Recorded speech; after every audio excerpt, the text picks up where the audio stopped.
YuGiOh, a franchise that started as a simple manga has evolved into something much bigger. An anime that defined childhoods, a trading card game that sparked playful rivalries with the people around you. For many, it was more than just a show. It was a world filled with ancient magic, constant drama, and its unforgettable duels. And at the peak of its performance, they created its own dedicated movie in 2004, and it's...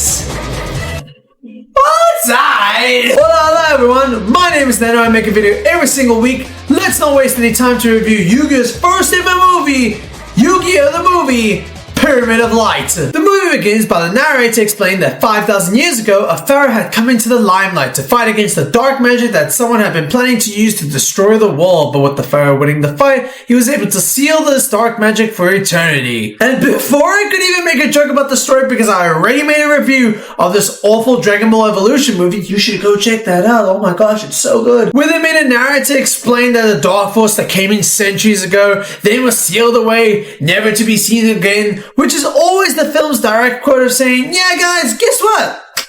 He might be coming back again.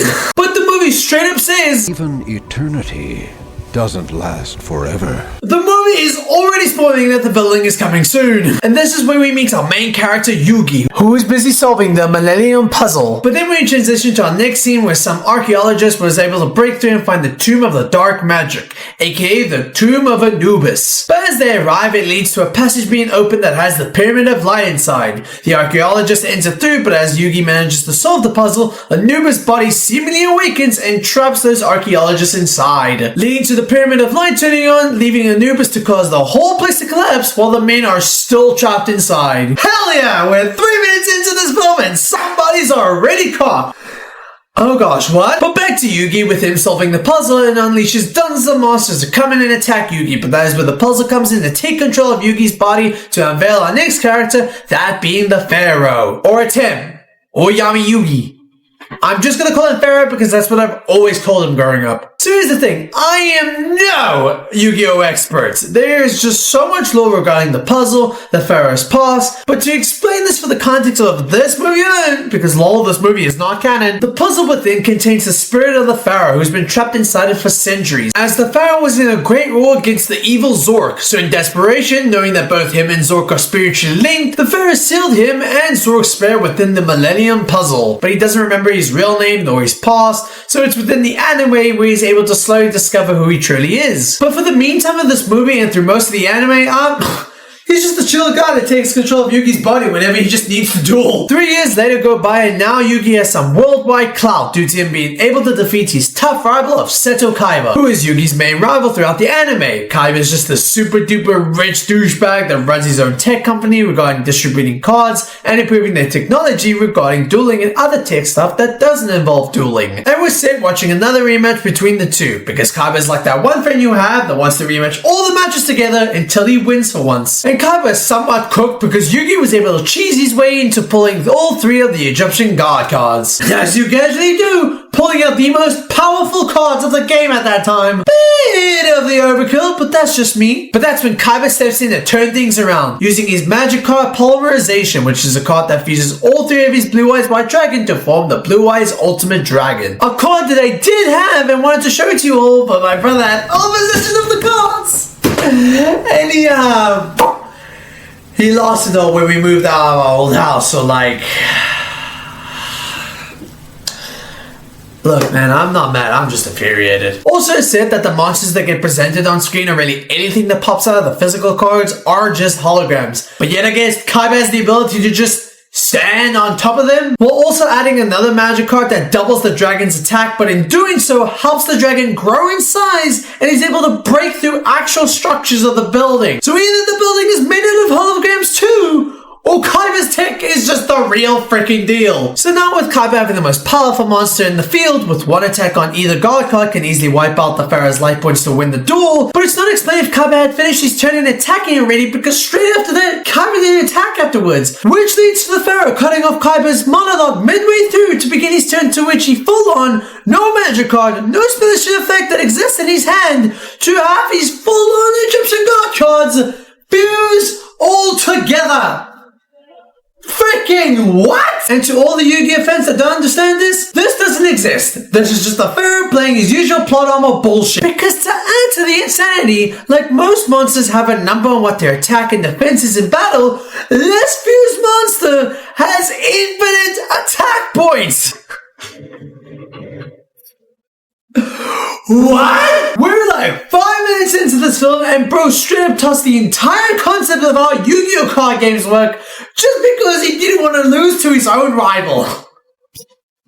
That's hating on another level. But it was all a ruse, as it turns out this was just a simulation, which is still insane because how can you make your own simulation of trying to beat your own rival, and even in simulation form, your rival is still able to plot armor his way to beat you. I don't know about you, Kai, but I'd honestly retire. We then see our next character, Pegasus, who is actually the creator of the Duel Monsters card game and made the game himself. But he was also one of the main villains of the anime, known for doing such innocent and playful things, such as stealing Yugi's grandfather's soul, and then in the manga, he had disqualified someone for cheating in a tournament, and when that guy tried to threaten Pegasus had used his Millennium Eye, yes, there's like 7 of them, to turn the guy's own hand into a gun and made him himself.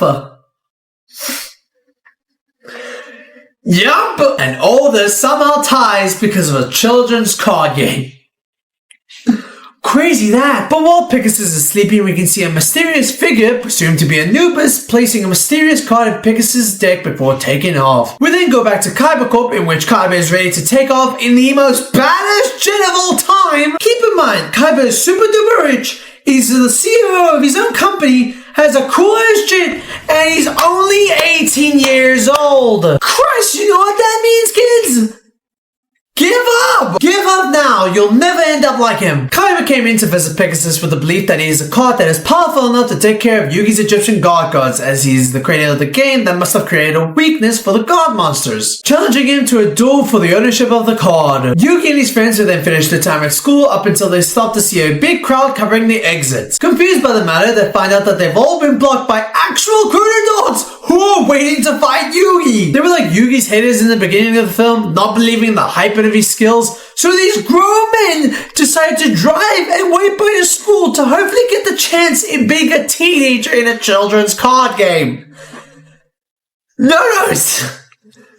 No notes! I have no words for this! So Yugi's friends devise a plan where his 2 friends Joey and Tristan stall out the crowd while their other friend Taya will help drag Yugi away. Joey and Tristan try to dash off but stop themselves as they get offended by the crowd insulting on how trash they are. So Joey battles the one adult to a duel that doesn't really start as the adult just summoned a monster called Injection Fairy and just directed the monster to attack Joey directly. In the ass! First off, you cannot attack your opponent in the first turn. Second off, the anime never explains if people actually feel the pain of the monsters that attack them. I've tried researching for any bulletproof answers, but all I've gotten is people just debating back and forth with it. Whether saying the pain is actually legit, or is just every character that duels is just a big theater ticket for how much they dramatize themselves in getting attacked. For anyone that knows Yu-Gi-Oh well, please tell me, I'm genuinely curious. So Kaiba and Pegasus start their duel, and with Pegasus using 2 rules to help take a huge advantage, Kaiba still finds a way to talk so much crap while managing to clap Pegasus' cheeks. This place is an outdated joke, but then so are you, so I suppose it fits. Beta magic card cost down, which means that... Do you ever shut up? I guess it's true that when you get old, the mind is the first thing to go.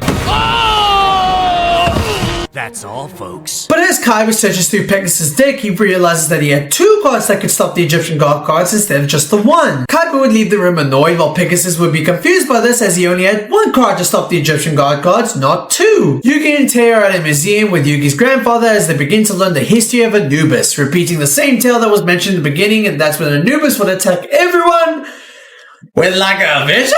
I don't really know. And it leads to this horrifying vision of the Pharaoh and the Kaibas dueling together when I knew, oh my lord, what the hell is that? Do you see this? Do you see this? This looks so photoshopped! But as the gang wake up, they see that Anubis' body in the Pyramid of Light has been stolen. In fear, Yugi realizes that he has to warn Kaiba about this, so Kaiba's brother takes him there to help. And by help, I mean, they're going to duel. I mean, sure, but like, could you get some space for like 5 minutes to talk about this more serious issue? No. No? Okay. Also, I thought this moment was really funny. When Kaiba comes out, he was given this really dramatic, all lights on, aura-forming entrance where he walks out with these monsters by his side in holographic form. Meanwhile, Yugi, who is now transformed into the Pharaoh, gets nothing in return during this. The hate is real, folks. The hate is real. And even more to show how obsessed Kaiba is at beating Yugi, he had run another simulation on how things would go in their duel, and Kaiba would laugh as the simulation would tell him that he'd win. Okay, look here. There's being obsessive, being obsessed, and being the need to go to a mental clinic obsessed. Can you guess which category in which Kaiba is in? It's crazy to believe that this guy and this guy are voiced by the same person. Also in the simulation, it shows that Yugi uses Paladin of White Dragon, a monster that he does not have. Kaiba himself has one, not Yugi. Just thought that context should be mentioned. So the Pharaoh tries to warn Kaiba about the situation, but Kaiba's stubbornness and ego is too high for him to listen and wants to continue on with the duel. And so during the duel, Kaiba is able to lure the Pharaoh into bringing out all 3 Egyptian god cards, which leads him to activate his trap card, the Pyramid of Light, removing all god monsters from the field. And all of this is happening while Anubis' dark chants are happening in the background.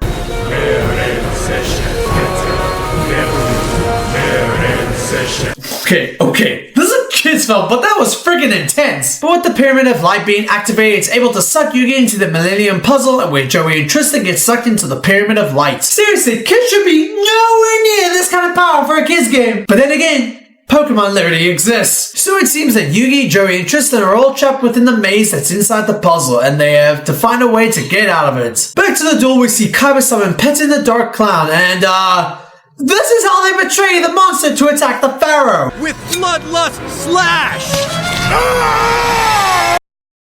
Dude!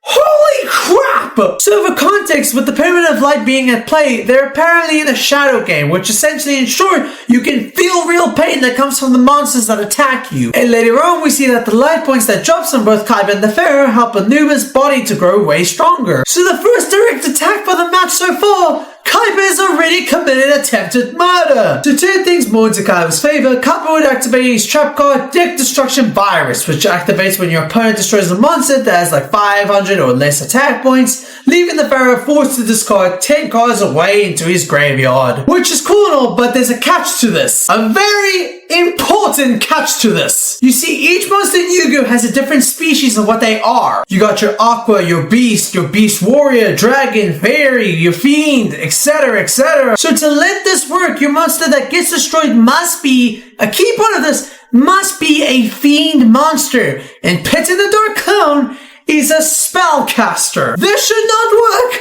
but if you've watched the anime, this would not faze you as Kaiba cheats all the time. Back into the puzzle of hell, Yugi finds a hallucination of the Pharaoh walking around the room. He would chase him down up until he sees the Pharaoh being sucked into Anubis' sarcophagus, leading to Anubis' horrific chance to alert some mummies to chase after him. But while running away, Yugi bumps into Tristan and Joey again, but when they see as to why Yugi is running away, Tristan says, "Never did I believe that I'd live in a world where YuGiOh had to make a reference to Scooby-Doo." But here we are, back to the duel with the clown being destroyed. It has a special effect where Kaiba is allowed to special summon another Petin the Dark Clown to the field. So when the Pharaoh destroys it later, it helps Kaiba to continue cheating with this trap card. Seriously, it literally says Fiend twice throughout the shorts that it's been in and no one has said a word. Then later on the duel is where Kaiba sacrifices his Blue Eyes Ultimate Dragon to summon Blue Eyes Shining Dragon. Now fun fact, when Blue Eyes Shining Dragon was released in 2004 for everyone to use, for the past 2 years, it became known as one of the most useless cards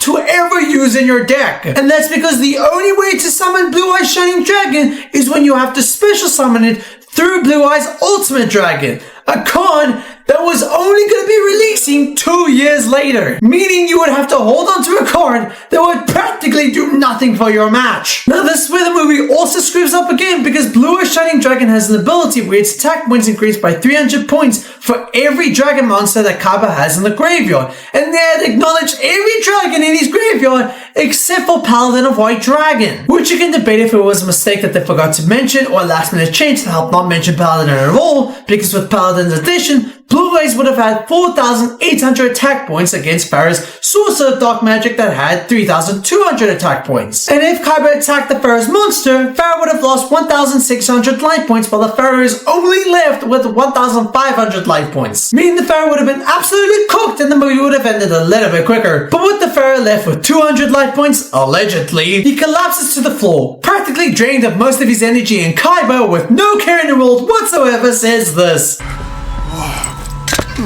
Now it's your turn. Bro just saw a man collapse in front of him and just goes, so like, you're gonna do a move? With Pharaoh's life being drained, it caused the pyramid to go stronger, slowly cracking, destroying Kaiba's building, and when it seems to be almost attacking our side heroes, Pegasus drops in a ladder from his helicopter to help save them. Back to Yugi and friends, they trace to find what's happening with the Pharaoh's energy, and that leads to Anubis speaking directly to him, and he explains what he plans to do, and it really goes down to the basic ass Ooga booga, I'm a villain. Ooga booga, I must destroy the world. Ooga booga, for whatever reason, because ooga booga, I'm a freaking villain. It doesn't get more boring of an explanation like that. And then we go from a boring explanation from a villain to then perhaps the stupidest thing that I've probably seen all year. Teo was able to see Yugi and the guys through the Pyramid of Light, and so her instincts just casually told her to almost attempt to jump off the freaking helicopter. Dear Lord, is she that stupid? Then Anubis saw what Teo was doing and was like, I bet, your soul is mine, and takes it with. So then Teo comes in, spiritually I guess, to give some power of friendship BS speech. We'll never leave your side. So Teo gets dragged to leave their sides. Moving on, Kaiba has all the opportunity to beat Farah in this duel, but the constant manipulations from Anubis inside Kaiba's head is telling him to end it now. But Kaiba wants to destroy the Pyramid of Light with the sole purpose of beating the Pharaoh with his own Egyptian god monsters. And Kaiba does this by making this totally BS tactic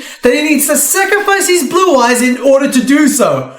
Bro doesn't even know how his own cards work. He's just making things up on the spot. But as Kaiba tries to destroy the Pyramid of Light, Anubis just straight up goes, that doesn't work for me, brother, and prevents Kaiba from destroying it. And this is where we finally meet Anubis in his true form. Long-haired and voided all over. Finally ready to take revenge against the Pharaoh as he summons two monsters out of his magic hands, I guess, and brings on Andrew Sphinx and Sphinx Teleia, two monsters that altogether need 1,000 life points to enter in the field, but who cares? They don't even track that. So then Sphinx Teleia destroys the Pharaoh's Celtic Guardian, but the thing is Teleia has an ability where if it destroys a monster in defense position, the opponent's life points gets inflicted by half of what the destroyed monster's defense points is, leaving Pharaoh to lose 600 life points. Anubis has already won this fight, but they won't acknowledge it. But they will acknowledge Andrew Sphinx's ability that he can do the same thing that Teleia does, but with attack points, only because they wanted to add the drama of Pharaoh having only 100 life points. What the fuck? Man, the plot armor is doing double duty in this duel alone, man! But back to the Pyramid of Hell, Yugi figures out a way to give some weakness to Anubis' power, causing the Pyramid of Light to slowly begin losing its power. With Pharaoh noticing, he takes charge, activating double spell, while he says he does, but ends up actually holding diffusion wave motion, which is a completely different spell card. But I guess I can excuse that when it's against the demon that wants to destroy the world, so guess that's kinda fair. So with Pharaoh's spell card, he was able to get Kaiba's Monster Reborn.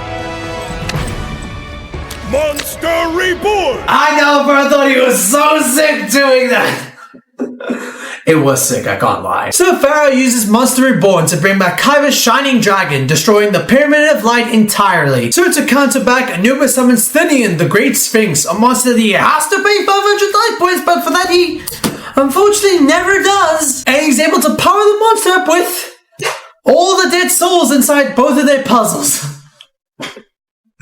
Sure, why not? But first, he points out to Yugi that he was going to use the plan that Kaiba was going to use on him to win by activating Reverse of Reverse, a trap card that makes Pharaoh use Kaiba's own trap card for his own, and the card was Return from the Different Dimension? But wait, that's a card that only special summons your own monsters from the graveyard to the field instead of your opponent's. That was Kaiba's plan? A strategy that was not possible? You see, even while being the richest kid in the world while being a CEO, Kaiba is still an idiot. So Farah brings back the God cards, attacking Anubis to end the duel. The heroes try to celebrate, but as it turns out, I'm still alive, in case you're wondering. Anubis comes back, attacks Yugi, and his cards begin to fall out. And I've just noticed that Yugi holds 2 of the same God cards. Dear Lord, what does this man even put in his deck? But Yugi comes back by using the blue-eyed shining dragon, killing Anubis instantly. The gang all celebrate. Kaiba, as per usual, pushes through all that traumatizing experience to talk about how he's gonna kick Yugi's ass in a duel one day, and just leaves.